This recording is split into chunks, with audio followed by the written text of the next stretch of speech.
ఈరోజు మనం చింత చిగురుతో పప్పు చేసుకుందాం. ముందుగా ఒక గ్లాసు పెసరపప్పు, ఒక గ్లాసు చింత చిగురు తీసుకోండి. ఇప్పుడు ఒక గిన్నెలో వాటర్ తీసుకొని అది కొంచెం బాయిల్ అయిన తర్వాత మనం తీసుకున్న పెసరపప్పును అందులో వేసేయండి.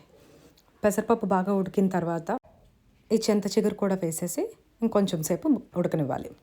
ఇప్పుడు ఒక గిన్నె తీసుకొని అందులో తాలింపుకి ఆయిల్ వేసుకొని అందులోని ఆవాలు, జీలకర్ర, కరివేపాకు, వెల్లుల్లిపాయలు, పచ్చిమిర్చి, ఎండుమిరపకాయలు కూడా వేసుకొని కొంచెం వేగిన తర్వాత అందులోనే పసుపు, ఉప్పు, ఒక చిన్న ఉల్లిపాయని కట్ చేసుకొని బాగా ఫ్రై చేసుకోవాలి. ఆ పోపులోనే కొంచెం ఇంగువ కూడా తీసుకొని ఇంగువ కూడా బాగా వేగిన తర్వాత ముందుగా మనం ఉడికించి పెట్టుకున్న పప్పు, చింత చిగురు కూడా అందులో వేసుకోవాలి. కొంచెం తగినంత వాటర్ వేసుకొని లాస్ట్లో దించుకునే ముందు ఒక స్పూన్ నెయ్యి వేసుకొని ఇంకొక 2-3 నిమిషాలు ఉడికించుకొని తీసేసుకుంటే ఎంతో రుచిగా ఉండే పుల్ల పుల్లని చింత చిగురు పప్పు రెడీ.